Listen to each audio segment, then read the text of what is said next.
It's been 5 months since 16 members of a Canadian youth ice hockey team were killed in a bus crash on the way to a game. Now the Humboldt Broncos have played the opponents they were meant to face back in April. In hearts we see thee rise, the true north, strong and free.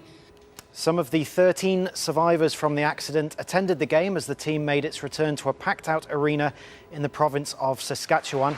The game began with the survivors dropping the puck in the ceremonial first face-off. Humboldt scored the opening goal against the Nipawin Hawks, but they went on to lose the game 2-1. The team will travel to Nipawin for a rematch on Friday. Ice hockey legend Wayne Gretzky is pushing for the NHL to lift their ban on players competing at the Winter Olympics, starting with the next games in Beijing. Gretzky is in Beijing for the NHL China Games. He's a leading all-time scorer played for Canada at the 98 games when NHL players were first allowed to take part. This year, the league barred players from competing at the Pyeongchang Winter Olympics because they didn't want to break up the season. There's a difference between the best players in the world and good players in the world.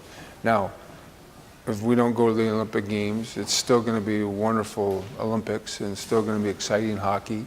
And the fans, I think, will really enjoy watching the best younger players in the world play, so to speak. But there's a different level. If we can send the best players in the game, it's always much better for everyone. It's been a lucrative few days for US Open champion Naomi Osaka. Less than a week after beating Serena Williams to claim the $3.8 million winner's check in New York, she's now partnered up with Japanese car company Nissan on a 3-year deal as their new brand ambassador. The 20-year-old was presented at their headquarters in Yokohama. Japan's first Grand Slam winner is also reported to have signed a deal with Adidas worth a cool $10 million a year. Well, it's been a busy 24 hours for Osaka. At a separate news conference in Yokohama, she said she now wanted to go on and win Olympic gold for Japan at Tokyo 2020. I know everyone's very excited that the Olympics are going to be held in Tokyo. And yeah, I mean, I feel like it's every athlete's dream to play in the Olympics. So I'm looking forward to that a lot. And I feel like if you play, then of course you would want to go for gold. So that would be my goal too. So Naomi's had probably the best week of her life. Earlier we spoke to Simon Chadwick, Professor of Sports Enterprise at the Salford Business School, on why she's so appealing to sponsors. I really think her Japaneseness is significant, but I also think her mixed heritage background is also important. And if you look at Tiger Woods, for example, Tiger Woods too was of mixed heritage. And essentially what he did was to epitomize the age at the time when he first appeared. But I think what it also did with Woods, and it will do the same with Osaka, is you're not just appealing to, for example, white Anglo-Saxon Europeans, or for that matter, not just appealing to African Americans. In Osaka's case, you're appealing to an Asian marketplace, but also to a Northern and Central American marketplace as well, given her Haitian background. But there's something too, I think, about the age profile of Nissan buyers. And you've got to look at too, I think, the age profile of tennis followers. They tend to be a little older, a little richer, a little more highly educated.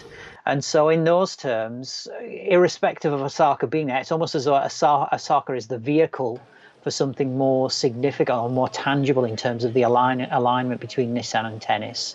So in some respects, providing Osaka can maintain her level of success and performance, I would argue that she's a marketer's dream. Football now, and just 2 days after Spain's La Liga announced that it hoped to stage a league fixture in January in Miami, they've hit something of a brick wall. The game between Barcelona and Girona was set to be the first Spanish league match to be played stateside in a 15-year deal to play at least one game per season in the US.